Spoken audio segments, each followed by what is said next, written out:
Dane Brugler has dropped his first mock draft of the draft season, so I thought I'd take a look at it, give you guys my views, thoughts, and opinions, and without further ado, let's get into it. Alright, moving right into it. Looks like we got the Chicago Bears taking Caleb Williams. Now, I know a lot of Bears fans aren't a fan of this pick, but I am. I think it makes financial sense.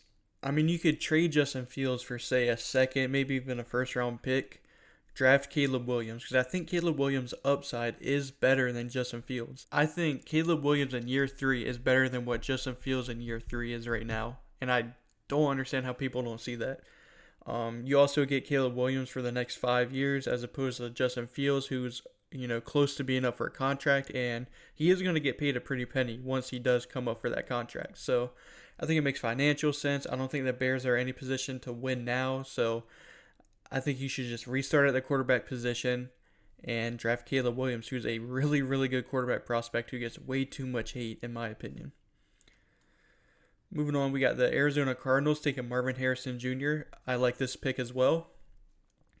Kyler Murray is going to be their quarterback for the long-term future. He just signed a contract. That contract is almost untradeable. So why would you really want to draft a quarterback? And with a generational type talent at wide receiver, I think at pick number 2, if there's no trades, which I'm pretty sure there's no trades in this mock draft, I think wide receiver Marvin Harrison is the best option here. Marvin Harrison is one of the best wide receiver prospects we've seen since Jamar Chase. I don't really see any weaknesses in Marvin Harrison aside from the fact that he might not be the best after the catch. So why not pair up Marvin Harrison Jr. and Hollywood Brown to give Kyler Murray that deadly duo at wide receiver? Moving on, it looks like we got the New England Patriots taking Drake May.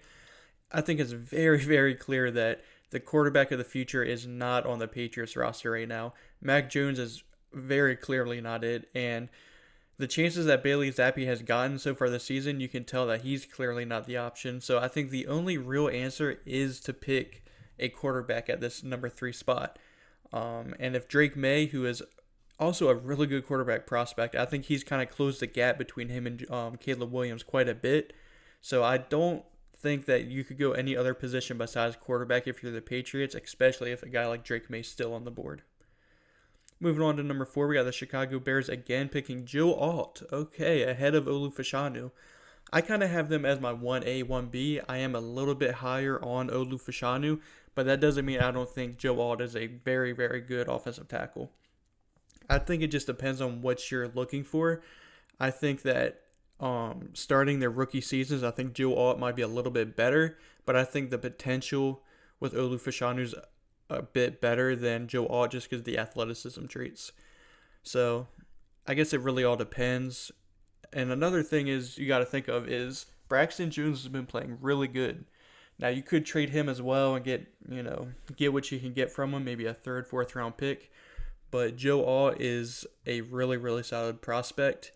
And if you're drafting Caleb Williams and Joe Alt, it's kind of showing that you are doing a full reset, which that's a good reset if you're getting a potential franchise left tackle and a potential franchise quarterback in the same draft. So I'm a fan of this.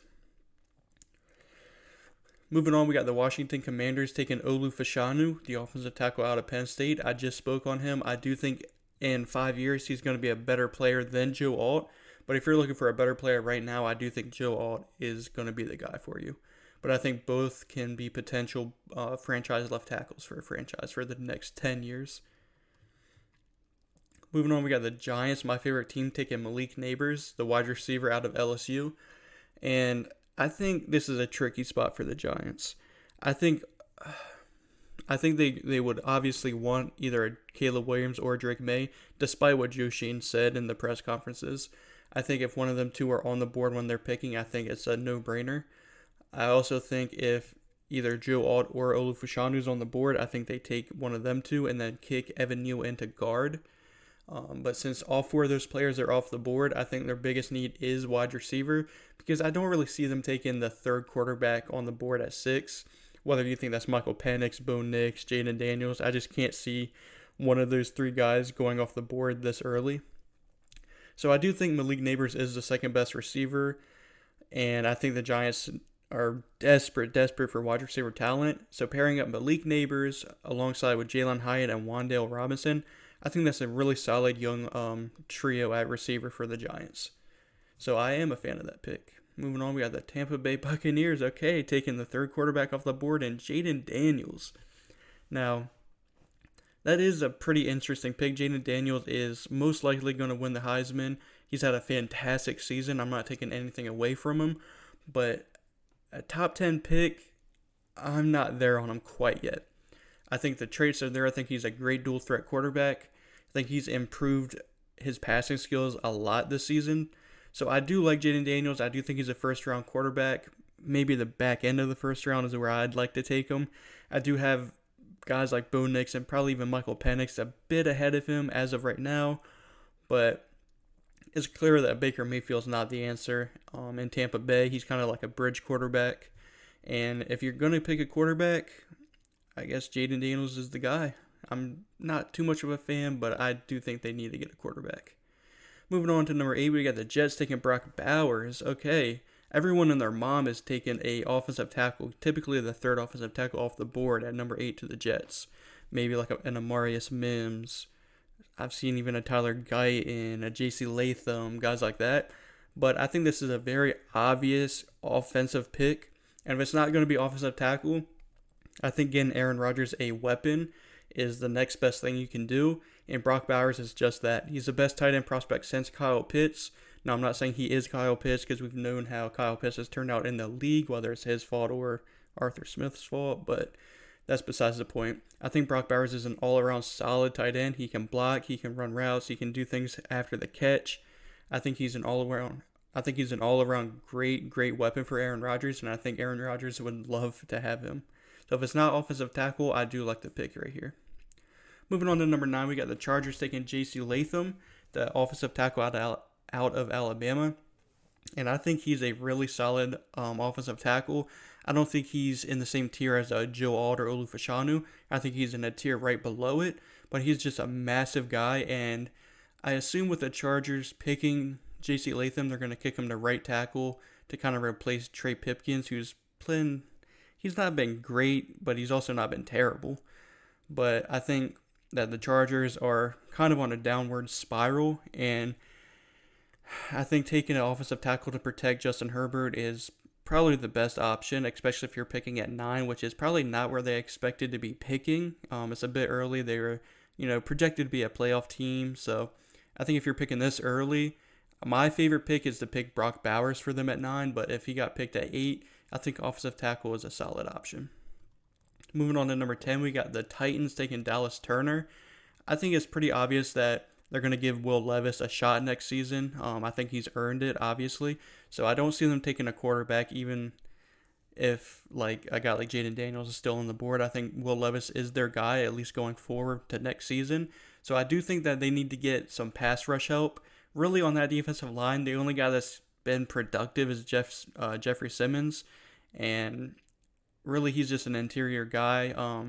I think getting an edge rusher is the move here. Now, they have their pick of the top edge rusher in the class, whether they think that's Dallas Turner, Jared Verse, Leatu Latu. I think that Dallas Turner right now is the third best offensive tackle day one, but I do think he has the best upside. He's an athletic freak, and I think the Titans really are looking for that, and I could see Dallas Turner being the first edge rusher off the board, even though I don't think the talent's fully there. He's a bit raw, but I do think he's got the most upside in the class. Moving on to number 11, we got the Las Vegas Raiders taking Nate Wiggins, the cornerback 1. Now, Nate Wiggins is really long. He's athletic. He's great in coverage, but I do think I have Kool-Aid McKinstry a bit higher than Nate Wiggins as of right now, and depending on where you classify Cooper DeJean as, I think I have Cooper DeJean higher than Nate Wiggins as well. But regardless, I think the Raiders do need cornerback help. I don't think Amik Robertson is the answer at their cornerback 2 spot. I do like Nate Hobbs quite a bit, but I think they need to get Nate Hobbs a dancing partner, and I think Nate Wiggins or Kool-Aid McKinstry or Cooper DeJean, anyone of that nature, is a really good pick for them. I do like the cornerback pick here. Moving on, we got the New Orleans Saints taking Keon Coleman out of Florida State. Now, I'm assuming he's going to be the Michael Thomas replacement, and that's probably one of the best Michael Thomas replacements you can get. I mean, Keon Coleman's a massive athletic freak. He's outstanding in contested catch situations. And pairing him up with Chris Olave and Rashid Shaheed, I think that's a deadly duo for whoever's going to be that quarterback of the future. I don't think Derek Carr is going to be able to utilize Keon Coleman to the degree that you would want. But for right now, I think Derek Carr needs all the weapons he can get to be successful. So getting a wide receiver like Keon Coleman is a really good option. Moving on, we got the Green Bay Packers taking Terrion Arnold at 13, ahead of Coley McKinstry too. Okay, I mean, I like Terrion Arnold. I think he's more of a day 2 guy, an early day 2 guy, but at 13, that's a bit high. I think that's the highest I've seen Terrion Arnold go in a mock draft. I do think his teammate Coley McKinstry is a better pick here at 13, but regardless, I think defensive back help for the Packers is a necessity. I also think there's a few other options they could go to, but if you're going to pick a cornerback, I would pick Coley McKinstry, Cooper DeJean, maybe even Kalen King. I like Terrion Arnold, don't get me wrong, but at 13, that's pretty rich for me. Moving on to number 14, we got the Los Angeles Rams taking Laiatu Latu. Now, Latu is, in my opinion, the best edge rusher in the class. Now, he does come with a bit of baggage. He's had an extensive injury history. He had to retire back when he played for Washington, transferred to UCLA, got medically cleared, and has been balling. He's just a bit of an older prospect with injury history, and usually those two things cause players to fall in the draft, regardless of how talented they are. But I think at 14, the Rams need defensive line help because Aaron Donald could retire tomorrow. He's been thinking about retiring for the past 2 years, I think. So, getting defensive line help is going to be a necessity for the Rams, and pairing him up with Byron Young, who's been playing really good this season. I think that would be a nice young-ish duo at edge rusher for the Rams. Moving on, we got the Bengals taking Rome Odunze. I assume this is going to be the T. Higgins replacement. I assume Dane is thinking that T. Higgins is no longer going to be a Bengal after this season. And ideally, the perfect fit, if they were to take a receiver, would be a guy like Keon Coleman, who's basically a T. Higgins clone. Now, I do think they're a bit different, but I think a really good comparison for T. Higgins is Keon Coleman. But he's off the board. I think the next best option at receiver is Rome Odunze. He's a bit smaller, even though he is a big receiver in himself. I think he's a better separator, better route runner. And I think him and Jamar Chase are going to be a deadly duo for years to come. Moving on, we got the Buffalo Bills taking Amarius Mims. This is OT4, I believe. And I think he says right here, Deion Dawkins and Spencer Brown are only under contract for one more season. So I'm assuming they're taking Amarius Mims to kind of redshirt his rookie season and then replace either Deion Dawkins or Spencer Brown. I do think that there are a bit of bigger needs for the Bills besides a offensive tackle that they can kind of basically redshirt or be that swing tackle for them year one. I think they need defensive back help a lot more than offensive tackle help, and pretty sure Coley McKinstry's still on the board. So at 16, Coley McKinstry would be a steal for the Bills. So I'd rather see them take a guy like Coley McKinstry over a guy like Amarius Mims. Moving on, we got the Arizona Cardinals taking Jared Verse. I hate seeing Jared Verse fall this far in drafts. If he would have came out last season, he probably would have been close to a top 10 pick. He hasn't had the best season, and that's why he's falling a bit. But I think once he gets to that right weight, I think he can be a top 10 pick. Top 10 caliber pick. I think the Cardinals would love to have a Jared Verse fall to them at 17. And they need pass rush help really bad. I think it looks like it says right here, the leader in pressures is linebacker Dennis Gardeck. That's not great at all. They don't really have any type of pass rush help. So starting off with a guy like Jared Verse would be a really, really good start. Moving on, finally, we got the Denver Broncos taking Coley McKinstry, the cornerback out of Alabama, pairing him up with former Alabama cornerback Patrick Surtain. I think that's a really, really fun kind of storyline, having Pat Surtain and Coley McKinstry, both really good Alabama cornerbacks in that defensive back room. And, if Coley McKinstry falls to 18, I think the Broncos are going to jump all over him. They need defensive help, and that's just a really, really fun duo. I really like that pick. Moving on to 19, we got the Falcons taking Chop Robinson, and I'm not the biggest fan of Chop Robinson. I do know that the Falcons need pass rush help, but Chop Robinson is a day 2 pick in my opinion. His production, is more of a day 2 pick, but his traits and his potential kind of boosts him up into that first round discussion. I'm not quite there on Chop Robinson. I would love him in, an early day 2 situation, but halfway through the first round, I don't see it. I'm not the biggest Chop Robinson guy. So maybe some other people would like that pick, but me personally, I'm not a fan of it. Moving on, we got the Minnesota Vikings taking Jerzon Newton, the defensive tackle from Illinois. Now, a lot of people seem to be lower on Jerzon Newton as of lately just because he's a bit smaller. I still think he's a great option. Just because he can't play nose tackle doesn't mean he can't play 3-tech, 5-tech. Like, he's a really versatile defensive lineman, and I think any team in this area, the kind of 15 through 20 range, would love to have a guy like Jerzon Newton. I think the Vikings are a really, really good fit. Moving on, we got the Indianapolis Colts taking Tyler Guyton. I'm not the biggest Tyler Guyton guy. I'm kind of in the same boat as Broshmo. If you don't know Broshmo, he's another creator that covers draft content. And I just see him as a day 2 guy. I don't really think he's fully developed. And plus, the Colts don't even need a tackle, do they? I mean, they have Braden Smith and Bernard Ryman, who've both been playing pretty good. I could see them taking, most of the receivers are off the board because I really like taking Rome Odunze to the Colts. But all the first-round caliber receivers are off the board except for maybe an Emeka Ibuka, who I'm not that big of a fan of the fit he would be for the Colts. Edge rush help. I mean, Braylon Trice. That seems a bit high for Braylon Trice, though.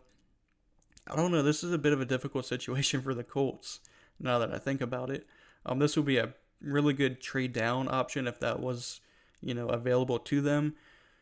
So, I mean, I don't know. I guess taking a swing tackle / maybe kicking in one of them to guard. I don't really know, but they're in a difficult situation here at 21 with how this draft is falling so far. So I'm not mad at Dane Brugler for taking Tyler Guyton here. I'm just not the biggest fan of him. I like guys like Patrick Paul, Jordan Morgan a bit more than Tyler Guyton. Moving on, we got the Seahawks taking J.J. McCarthy. So J.J. McCarthy's quarterback 4 in this draft. I like the Seahawks taking quarterback here. I don't like who they took. J.J. McCarthy is, I believe, my QB 6. So I would love to see Bo Nix or Michael Penix be taken here above J.J. McCarthy. But I do like the pick at quarterback. Geno Smith, he's not a franchise quarterback. He's developed a little bit too late into his career. He's already in his mid-30s. So I think taking a quarterback is a really solid option, especially if a guy like Bo Nix, Michael Penix, and I guess J.J. McCarthy fall to them at 22. I really like that. Moving on, we got the Pittsburgh Steelers taking Brian Thomas Jr., the wide receiver out of LSU. I guess I forgot about him when talking about the Colts. I think that's a pretty solid fit for the Colts. But Dane Brugler has them taking, the Steelers taking Brian Thomas Jr. at 23. And I think the Steelers do need help at receiver. They've been really, really good at drafting receivers a bit later in the draft. And I could see them doing that this draft too with how deep and really, really good this receiver class is. But Brian Thomas at 23 is a really good option. I really like Brian Thomas. In my latest receiver rankings, he didn't even make my top 10, but he's really, really played himself into my top 10, probably around the 6 or 7 range. So I really like that pick for the Steelers. Moving on, we got the Houston Texans taking Cooper DeJean. I feel like Cooper DeJean's fallen a bit. There's been like 4 cornerbacks taken before him, and I don't think that'll be the case come draft day. But if the Texans do have Cooper DeJean fall into their laps, I think that's a really, really good pick, pairing him up with Derek Stingley. I think DeMeco Ryans would love, love, love that pick. Moving on, we got the Miami Dolphins taking Troy Fautanu, the offensive tackle / guard from Washington. Now, I assume he's going to be kind of a depth piece year 1 or fill in for Teron Armstead if he inevitably gets injured, which will probably happen because I can't remember the last time Teron Armstead had a full healthy season. So I like that pick. I think any type of offensive lineman would, be a good pick here, whether that's Troy Fautanu, Patrick Paul, Talise Fuaga even. So I like that pick. Moving on, we got the Dallas Cowboys taking Graham Barton, the guard/center from Duke. Even though he plays tackle right now, he's projected to be a offensive guard/center just because of his size limitations. And I assume with them picking Graham Barton or any interior offensive line, that means that Tyler Smith is going to kick out to left tackle to replace Tyron Smith, whenever that is, either next year or the year after. Or I could also see Graham Barton kicking into center to replace Tyler Biadasz, which is also a solid option because I'm not the biggest fan of him. So I think taking offensive line is the pick here, whether it's Graham Barton, Talise Fuaga, Patrick Paul, anyone like that, because I think the Cowboys want to get back to their top tier offensive line kind of run game. And so I could also see them taking a guy like maybe Braylon Allen in the second round, or a running back of that nature. I would really like that. Moving on to 27, we got the Detroit Lions taking JT Tuimoloau from Ohio State. Now, again, I'm not the highest on him. I'm a bit higher on Braylon Trace. I like him more. I would like the Braylon Trace pick to the Detroit Lions to pair up with Aiden Hutchinson. But Dane Brugler has JT Tuimoloau going to Detroit at 27. I think he's showed improvements because the biggest question with JT Tuimoloau coming into the season was if he could be consistent, because last year he had one of the best games of all time for a college edge rusher against Penn State, and that was basically all he had. And then coming into this season, we wanted to see that kind of throughout the season, the production, and he hasn't been the most productive guy in the world, but he's shown to be a little bit more consistent, which I like, but I ultimately see him as an early day 2 guy, but I'm not mad at it at 27. Moving on to number 28, we got the Jacksonville Jaguars taking Emeka Egbuka, the wide receiver out of Ohio State. Now, I'm a bit iffy on the fit he would be in Jacksonville, just because Christian Kirk's that slot guy, and I really like Emeka Egbuka in the slot. Not to say I don't think he can play on the outside, but I think his best fit would be somewhere in the slot. And with Christian Kirk there, I doubt he'd play much in the slot. He'd be more of an outside guy, which I think he'd be a solid option there, but I would really like to see him go to a team that would utilize him in the slot primarily, and I don't think Jacksonville is that spot, so I don't know. I'm not the biggest fan of that fit, but the Jaguars need to help Trevor Lawrence any way they can, so getting a weapon for him is okay in my book. Moving on to 29, we got the Chiefs taking Patrick Paul. I'm a big fan of Patrick Paul. I don't think he's polished enough to be a day 1 starter, especially for a Super Bowl contending team like the Chiefs. But I think down the line he could be a really good replacement for, it looks like he says it right here, Donovan Smith. So I like that pick a lot. All right, moving on, we got the San Francisco 49ers taking Talise Fuaga, who I think is one of the best run blockers in the class. And with a zone running scheme like the 49ers like to run, I think this is a really, really good fit for Talise, probably the best fit for him in the league. So that's an A+ pick in my opinion. Moving on to 31, we got the Ravens taking Quinion Mitchell from Toledo. Again, I think there's a couple of cornerbacks a bit better than him. I'm not mad at him being in the first round, especially this late in the first round. And with Marlon Humphrey, seemingly not being able to stay healthy, I think they need to get a guy like Quinion Mitchell to kind of be there for him because he's really the only guy they have.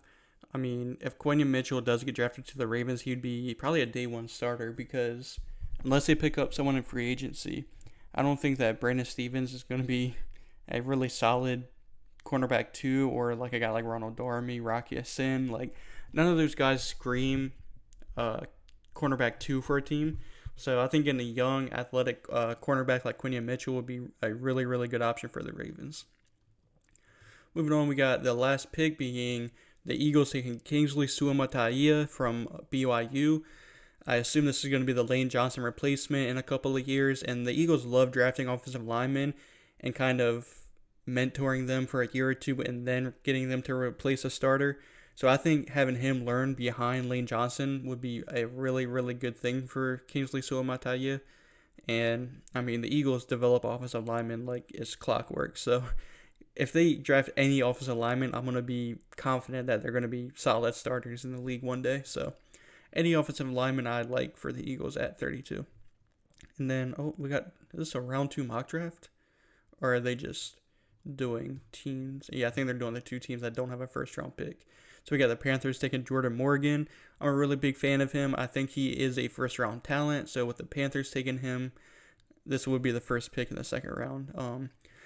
Getting the Panthers' Bryce Young protection is the biggest thing they need to do and address this offseason, because as bad as Bryce Young has been, I don't put all the blame on Bryce Young. I mean, the offensive line is terrible. So getting offensive line help is really the only thing they should be looking to do at with their pick in the second round. And then lastly, we got the Browns taking Tyleik Williams in the second round. I like it. They don't really have anyone on that interior except for Siaki Ika, who they drafted last year, who I was never the biggest fan of. So I really like Tyleik Williams. I think he'd be a really solid starter, either day 1 or, year 2 or 3. And it looks like that's it. So if you enjoyed the video, please consider liking and subscribing. It really helps the channel out a lot. And this is the Draft Nerd, and thanks for watching.